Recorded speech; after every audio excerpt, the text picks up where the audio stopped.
and it hurts my heart. And I hope that we can all work together to make sure that it will never go backwards again.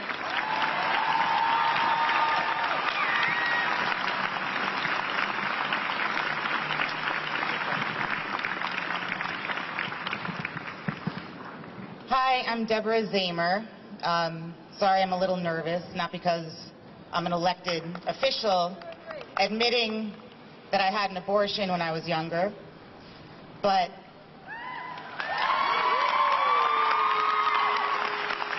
because I shouldn't have to, because it's private.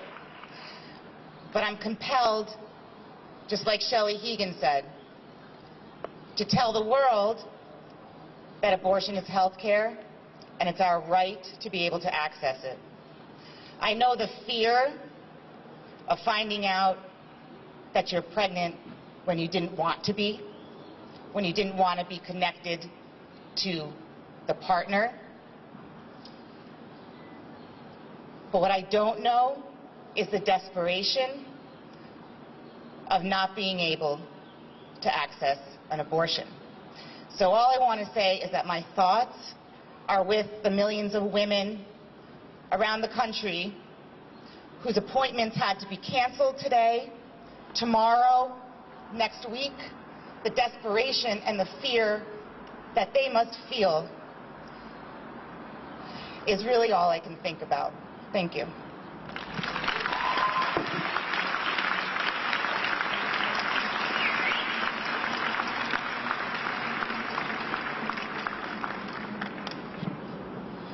Hello, my name is Vivi Mandiza. I actually was not going to do this, and I'm actually shaking a lot, but I recently, thank you.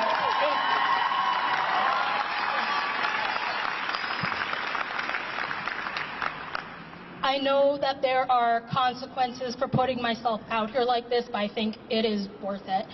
I recently had an event in my life that made me just rethink who I want to be, rethink the life I want to have, and I need to make certain changes if I want to be the person I want to be and I want to live in the world I want to live.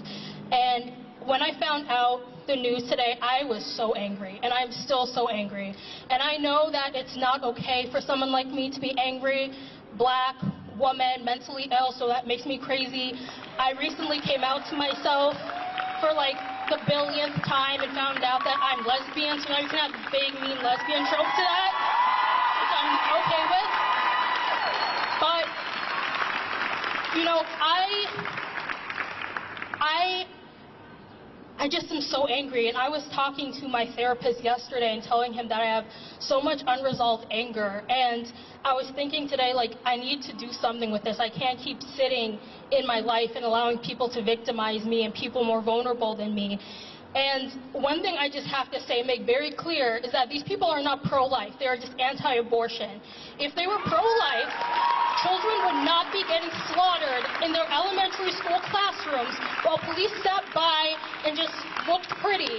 And you had to have survivors and parents whose children had not even been dead for like weeks come in and try to justify their trauma. That is not being pro-life. Pro-life people don't make it clear that they hate LGBTQ+ people and basically have admitted that they want us to be dead. Pro-life people don't make statements like Black Lives Matter a controversial statement. They don't make someone saying, hey, don't blame Asians for a virus a controversial statement. None of these people are pro-life. They're just simply anti-abortion. And you know, there's so much I could say, but more than anything else, I just want to encourage everyone, especially people like me, who are so used to kind of just fawning and sitting in the background and being very passive and small so that people can like accept them and then wondering why they're still not getting accepted, to just throw that out the window. And that doesn't mean, you know, just kind of become a bad person, but it means use your voice. And don't be afraid to use your voice and to be loud, when people don't want you to be loud. And more than anything else, just provide a community for each other. I really was not expecting anywhere near this amount of people, you know, which I guess people could say is stupid because we're in New York and we're going to be quote-unquote untouched by this. But just find support and build a community here. And I really don't believe it now, but something I've been trying to tell myself is no matter what happens, I will be okay. And that's something I just want to pass on to everyone else. No matter what happens, we will be okay. So, thank you.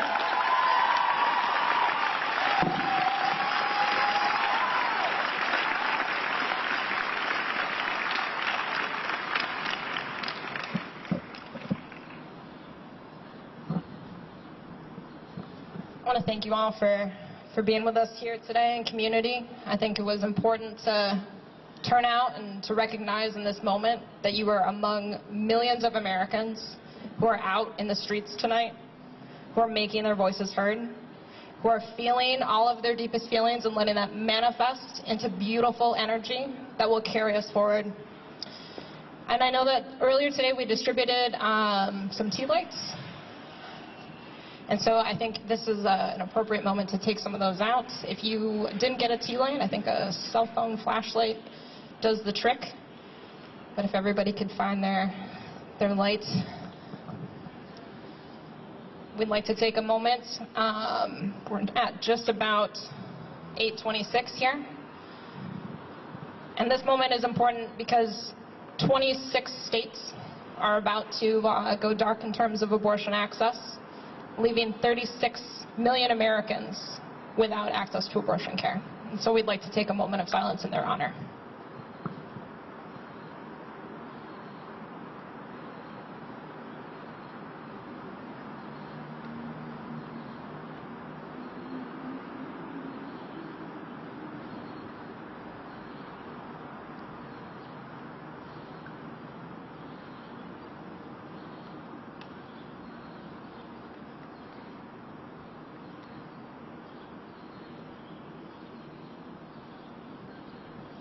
Thank you.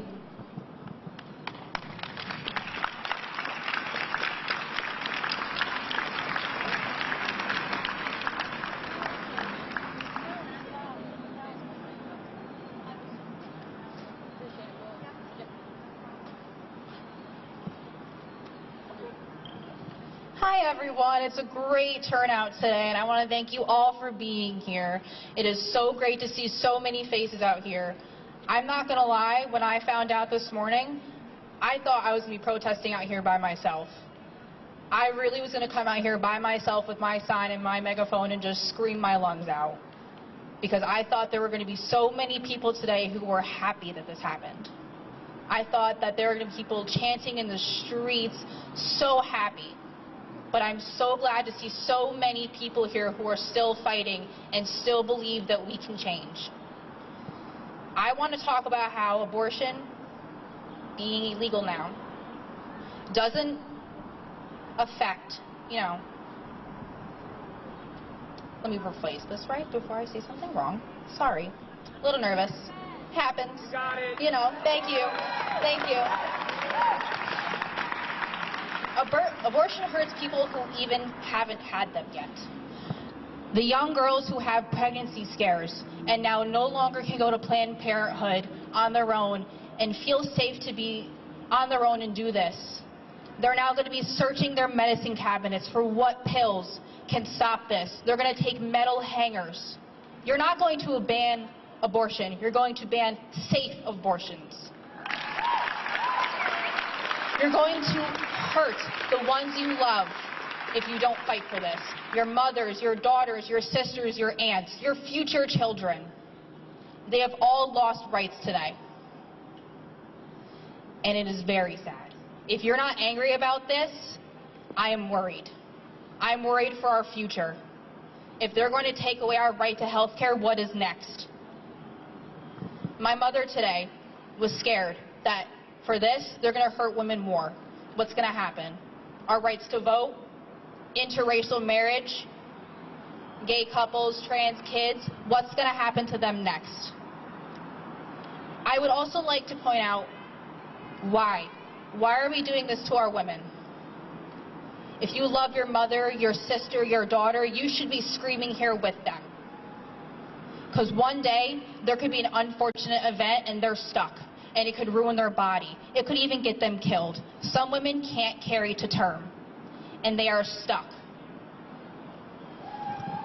Unfortunately, today we all have to gather here, but I'm so glad to see everyone here fighting. And I hope that I'm going to be here tomorrow. Is anyone else going to be here tomorrow? Because I'm going to be here tomorrow, the next day, and up until this gets turned. Every single day, before work, after, free days. This should consume all of your time, because this is happening now to everyone you know. Not even just women, to husbands, to sons.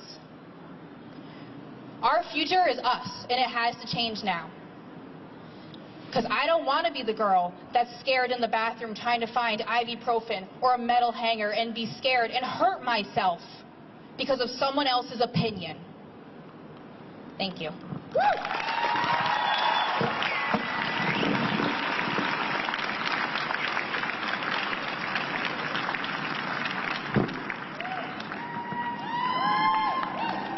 Good evening. My name is Jamaica Miles.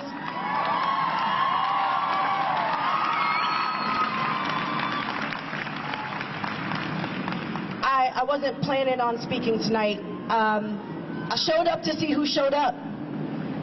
I showed up because it's important. I showed up because this is not the first attack on our bodies. This is not the first attack on people.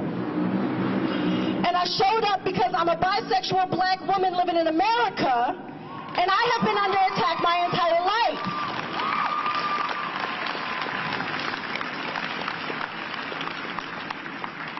I showed up because too often it is black, trans, women of color who are not heard, who are ignored.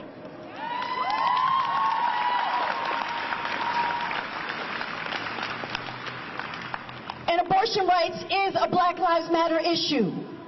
Abortion rights is a Trans Lives Matter issue.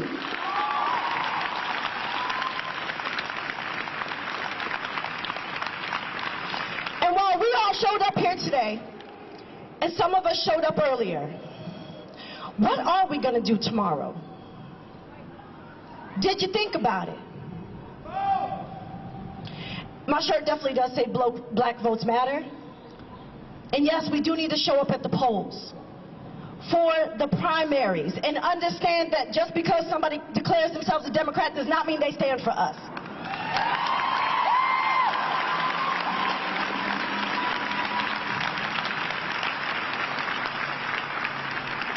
But voting is only a small part of the work that needs to happen, because once individuals are in office, if we do not hold them accountable the entire time, they will do this and they will do worse. We are not safe here in New York.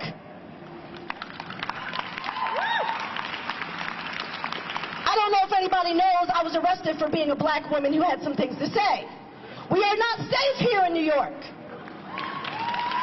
Just down the street in Schenectady, the Republican Party is calling for there to be the Black Lives Matter mural to be removed. Are we upset about it? Can we be upset about shit before it actually happens? Because this was already coming.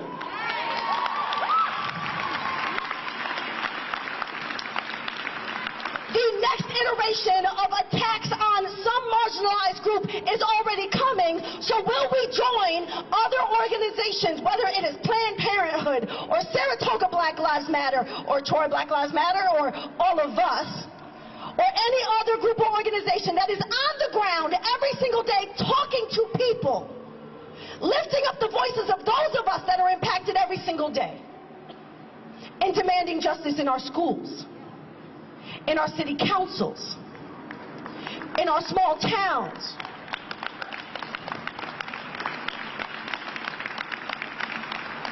We are attacked from all sides every single day. The attack today is simply the most recent.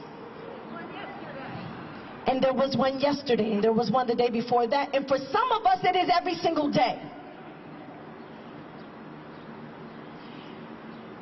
It is absolutely necessary that we don't just show up for the vigil, that we don't just show up for the big rally and the big march, but that it is a part of our lives, that we are actively engaged in demanding that this is a wall for all of us, not just some of us, that we will scream Black Lives Matter, that we will demand that there is justice, that women's bodies